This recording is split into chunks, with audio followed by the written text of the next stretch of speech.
warahmatullahi wabarakatuh. Waalaikumsalam warahmatullahi wabarakatuh. Bismillah, alhamdulillah, salatu wassalamu ala rasulillah Sayyidina wa habibina wa syafi'ina wa maulana Muhammadin Sallallahu alaihi wasallam. Iftahi babi rahmatillah adada ma fi ilmillah salatan wa salaman daimaini bidawami mulkillah wa ala alihi wa sahbihi wa mawalah wa la hawla wa la quwata illa billah amma ba'du. Yang saya hormati guru-guru kita, Kiai Haji Dr. Andes Muhammad Ja'far, Kiai Haji Farah Furqan Muqarrabin Yusuf, Kiai Haji Misjan, Ustadz Haji Muhammad Tahir, Ustadz Haji Basrain, Ustadz Kiai Daniel Abadi, dan para asatidzat lainnya yang mudah-mudahan semuanya dimuliakan Allah Subhanahu wa taala, serta para jamaah sekalian, bapak-bapak dan ibu-ibu yang hadir tanpa terkecuali. Mudah-mudahan semuanya mendapatkan rahmat dan kemuliaan dari Allah Subhanahu wa taala. Tanpa berpanjang kalam, mari sama kita lanjutkan kembali pelajaran kitab Qawmi Tughyan ala Manzumati Syu'bil Iman. Sebelumnya kita baca kembali suratul Fatihah. Mudah-mudahan Allah memberikan kita ilmu yang bermanfaat.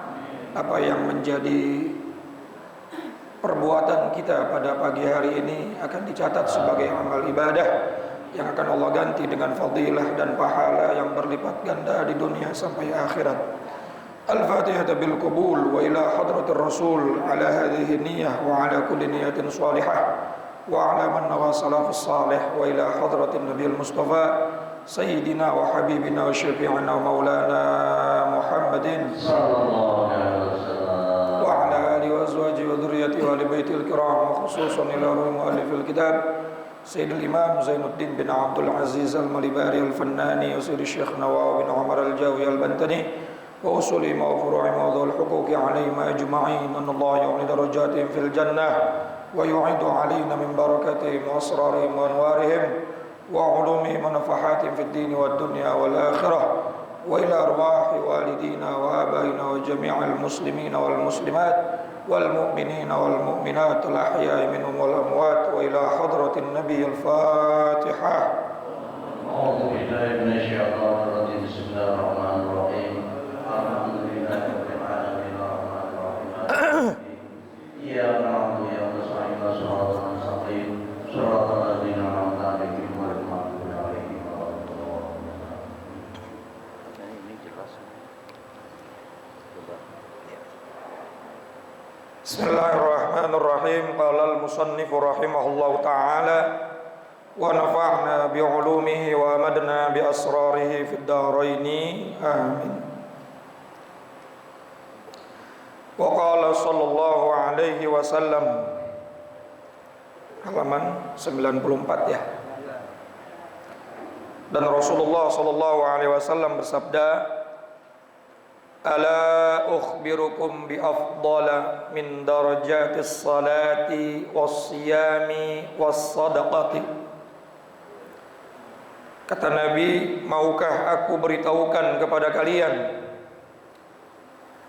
tentang amal ibadah yang lebih utama daripada salat, puasa dan sedekah. Maksudnya di sini adalah salat wajib, salat sunnah, puasa sunnah dan sedekah. Qalu bala, maka para sahabat menjawab, tentu kami mau ya Rasulullah. Diberitahu tentang ibadah yang lebih utama dari salat sunnah, puasa sunnah dan sedekah. Qala, maka beliau sallallahu alaihi wasallam menjawab, islahu dzatil bain. Amalan itu adalah mendamaikan dua orang yang sedang berseteru atau sedang bermusuhan. Ini masih melanjutkan pelajaran minggu yang lalu. Di antara cabang iman yang nomor 76 adalah kita dituntut untuk sebisa mungkin islahul fasadi bainal muslimaini memperbaiki kerusakan atau permusuhan antara dua orang muslim. Jadi itu karakter orang yang beriman seperti itu. Tadi guru kita Kiai Haji Dr. Andes Muhammad Ja'far mengatakan banyak ciri-ciri orang yang beriman. Wajilat qulubuhum wa idza tuliyat alaihim zadathum imana.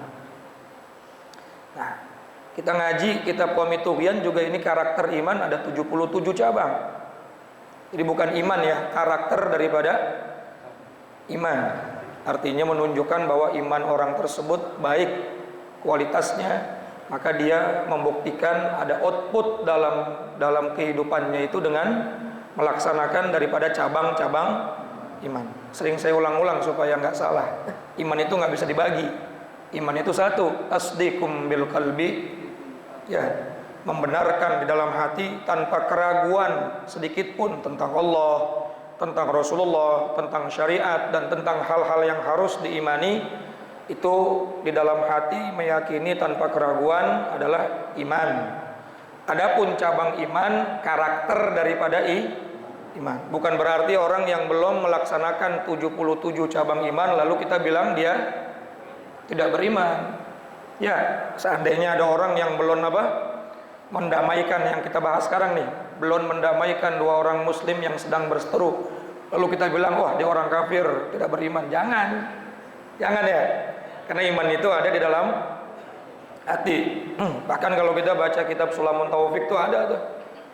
Andai imannya benar diterima oleh Allah Subhanahu wa taala, Allah berhak memasukkan dia ke dalam surga walau lam ya'mal qat. Meskipun dia belum berbuat kebaikan sekecil apapun. Asal imannya diterima. Asal imannya betul-betul sahih. Ya, kan pernah juga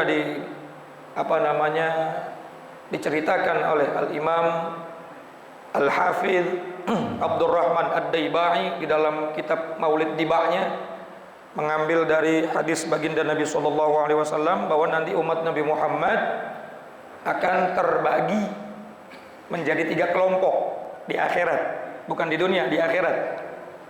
Ya, thuluthu yadkhulunal jannata bighairi hisab. Sepertiganya masuk surga tanpa hisab. Sepertiga itu banyak, Pak. Saya ulang lagi, sepertiga itu banyak. Kalau umat Nabi Muhammad ada 100 miliar, sepertiganya berapa? 30 miliar, banyak apa enggak tuh? Makanya kita doa mudah-mudahan termasuk bagian itu. Ya. Masuk surga tanpa hisab. Gimana caranya? Ya caranya biar Allah. Yang penting kita istiqomah dalam ibadah. Walaupun bukan seorang wali, walaupun bukan orang yang menjadi rasul, tapi Allah kalau berkehendak, Allah punya keinginan, maka tidak ada yang bisa. Ya. Yang pertama, thuluthu yadkhulunal jannah bighairi hisab. Sepertiga umat Nabi Muhammad masuk surga tanpa, wa thuluthu ya'tuna bidunubin wa khotoyahum fayughfaru lahum. Sepertiganya lagi datang kepada Allah dengan membawa dosa-dosa, tetapi Allah mengampuni, dihisab, diproses, tapi ujung-ujungnya masuk surga. Udah 2/3 tuh yang masuk surga. Betul nggak? Banyak apa dikit? Ya, jadi umat Nabi Muhammad tuh insya Allah semuanya masuk surga. Tinggal 1/3 lagi. Wa thuluthu ya'tuna bidunubin wa khotoya idham. 1/3 lagi datang kepada Allah dengan membawa dosa yang sangat besar sekali. Sehingga saking besarnya tuh dosa, nggak ada alasan bagi Allah untuk tidak menyiksa orang tersebut. Masuk ke dalam neraka. Akhirnya masuk neraka, beberapa saat di dalam neraka Allah berfirman lagi sama malaikat. Fayaqulullahu ta'ala lil malaikah idhabu fazinuhum.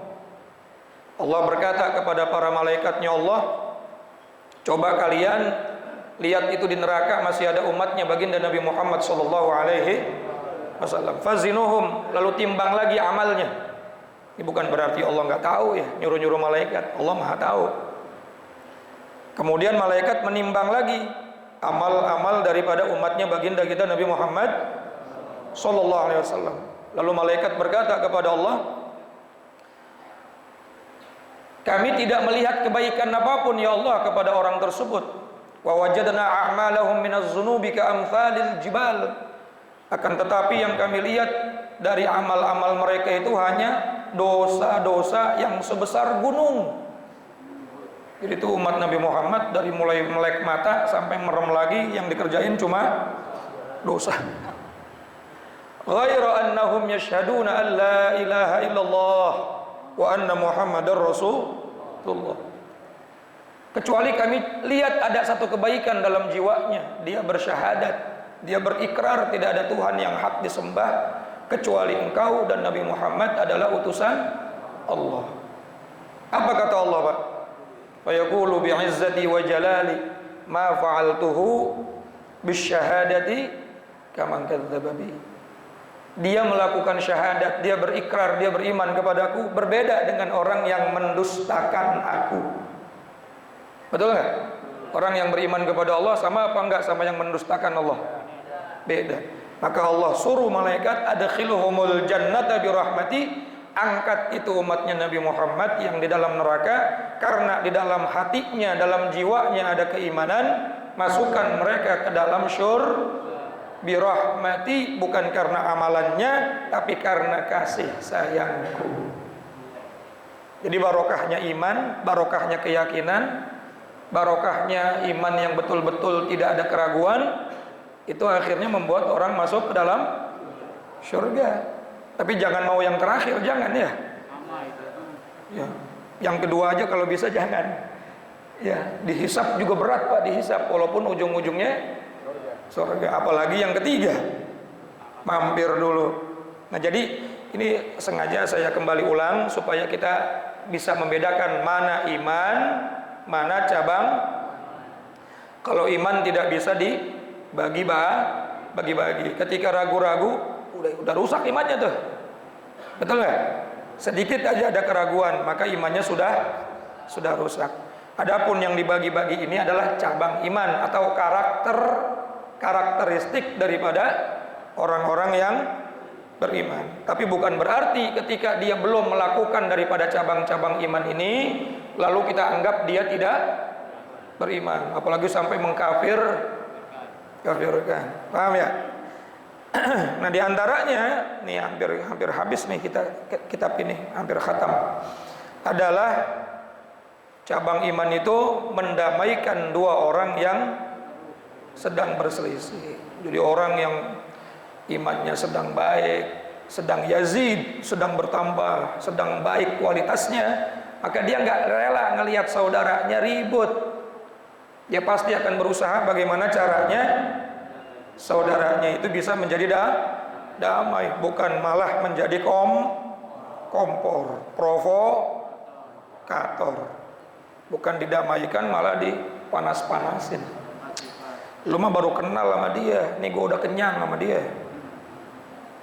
Gitu, bukan didamain malah dipanas-panas.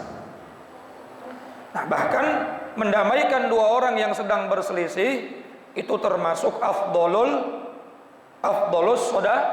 sodaqah atau afdolul ibadah, yang melebihi daripada derajat sholat sunnah, puasa sunnah dan sedekah.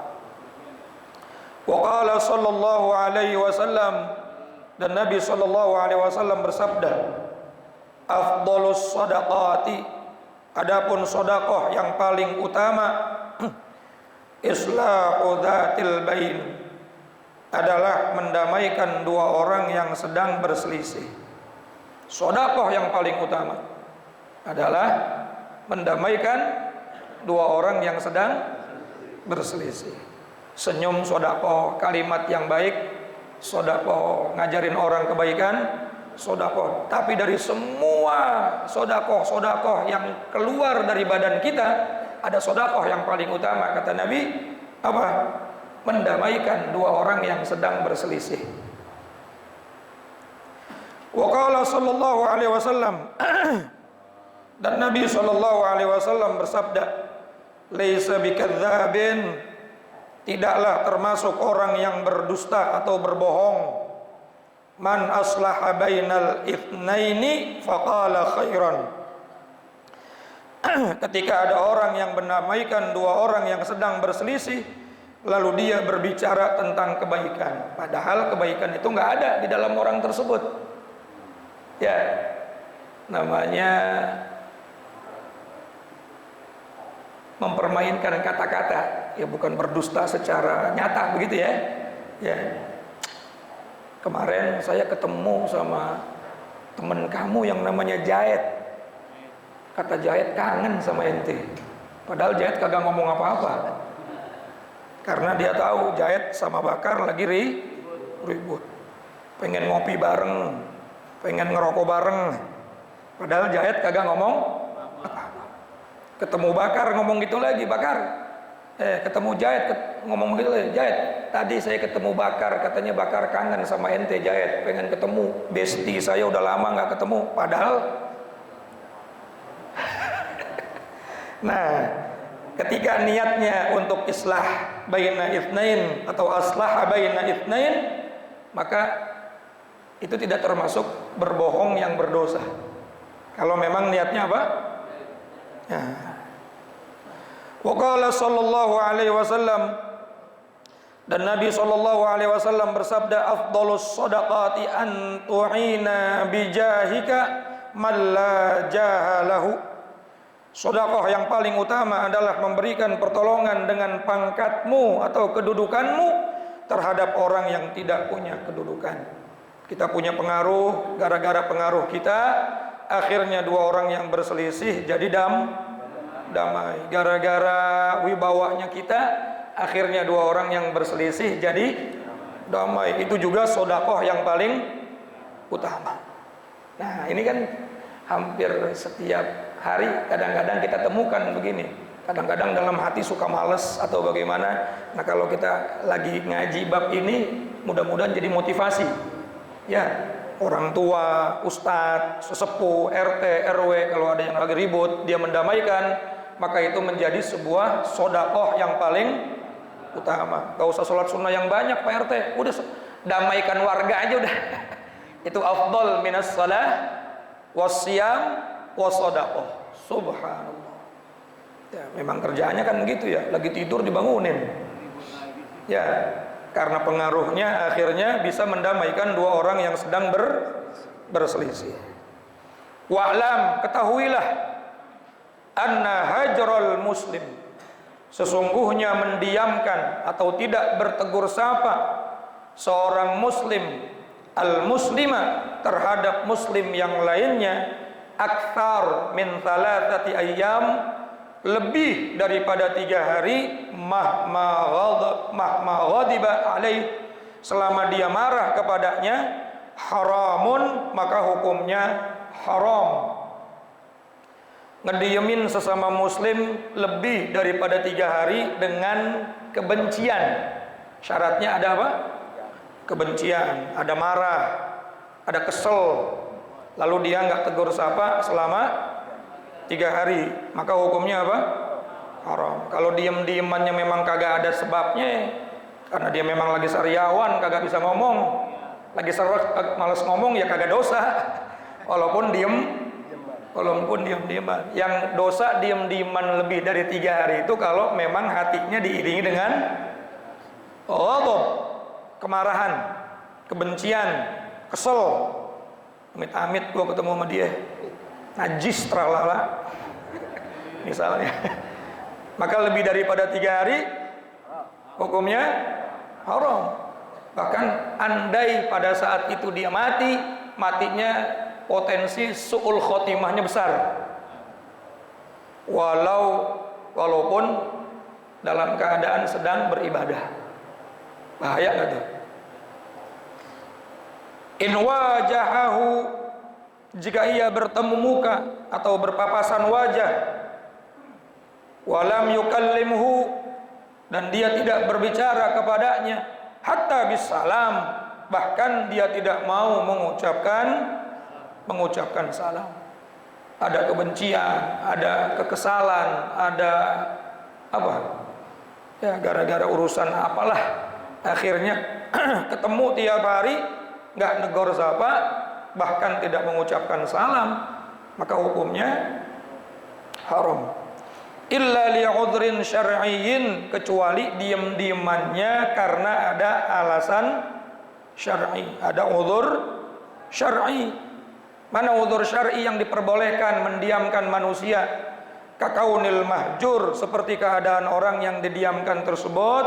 Al mahjur, orang yang mahjur.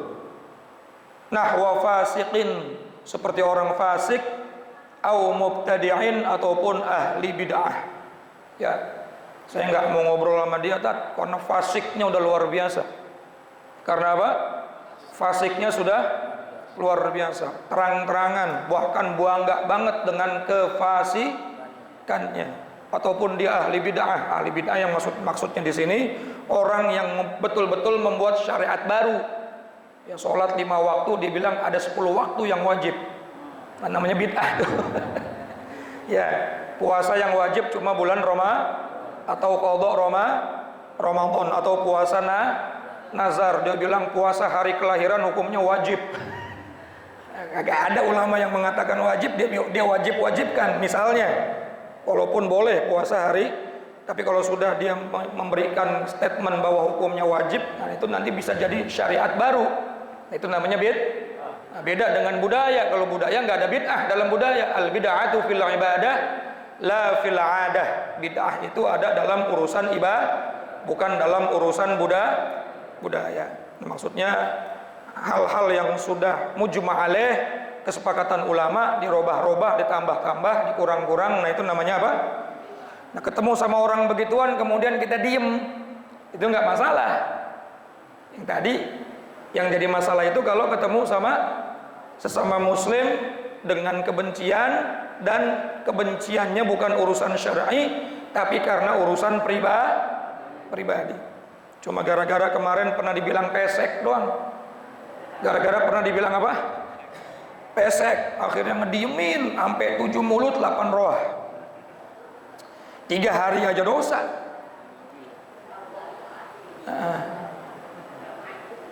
Wa in kana hajruhu la yufiduhu tarkal fisqi.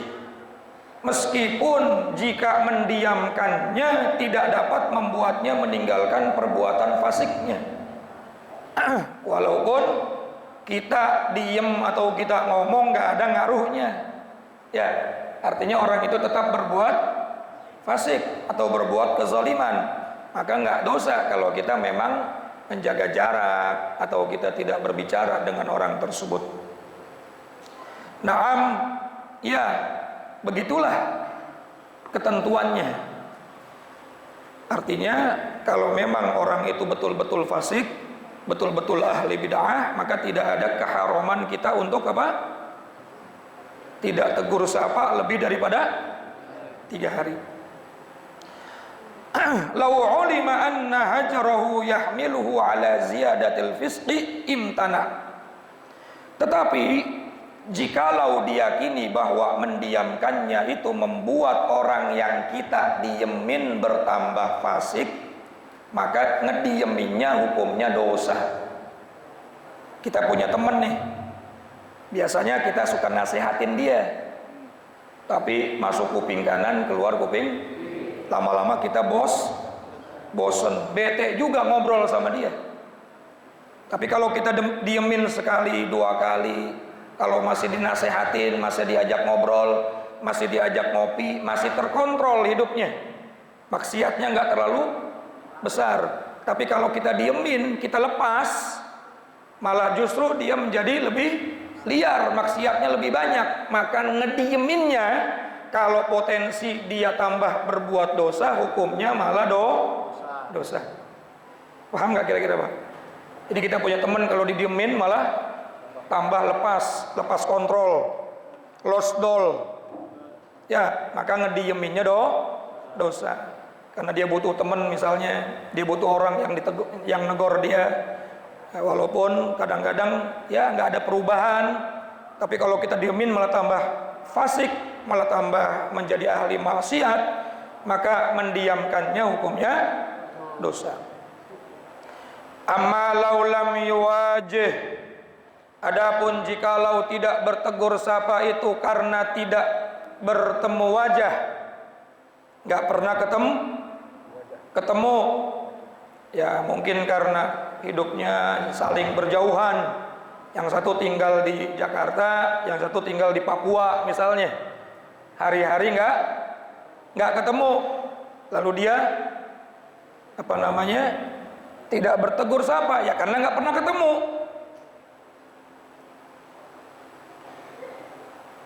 Fala hurmata, maka tidak ada keharaman baginya. Wa in makatha sinina, meskipun selama bertahun-tahun tidak ada kontak, tidak ada tegur sapa. Jadi yang haram tidak bertegur sapa itu yang pertama syaratnya apa? Sering ketemu, bertemu wajah. Dia nggak berbicara, dia nggak ngucapin salam bahkan. Ya. Kemudian yang kedua syaratnya diiringi dengan kebencian. Jadi kalau sering ketemu tapi nggak ada rasa benci, tapi nggak pernah ngobrol, ya nggak dosa. Memang dia sama dewa meneng. Tahu dewa meneng nggak? Ya, memang kelakuannya sifatnya pendiam. Jadi syaratnya dua tuh. Yang pertama memang sering ketemu, yang kedua karena memang ada rasa benci, ada rasa kesel sampai 3 hari, maka hukumnya dosa, tidak saling bertegur sapa. Ketemu di masjid, ketemu di majelis, ketemu di tempat nongkrong, ketemu di tempat kerja, tapi nggak ada tegur sapa, lalu saling menyimpan lebih dari, maka hukumnya dosa. Yang nggak dosa apa? Mendiamkan orang-orang fasik yang fasiknya sudah keterlaluan. Yang nggak dosa mana? Mendiamkan orang ahli bid'ah yang membuat satu hukum yang baru yang dia bilang wajib dan lain sebagainya. Kalau dia nggak bilang wajib nggak masalah, itu namanya budaya ya. Paham ya? Nah, maka hukumnya nggak dosa. Dengan syarat kalau kita mendiamkan tidak bertambah fasik. Kalau kita diemin malah tambah jadi, maka lebih baik jangan didiemin. Ya, jadi intinya diem-dieman itu syaratnya 2. Yang pertama sering ketemu, yang kedua ada kebencian. Jadi kalau 2 hal ini nggak ada, berarti diem-diemannya nggak dosa. Lu mah diem-dieman baik, ya saling sibuk sama HP-nya. Jangan tuh HP. ya bukan karena kebencian, memang karena ada kesibukan masing-masing. Nah, jadi begitu.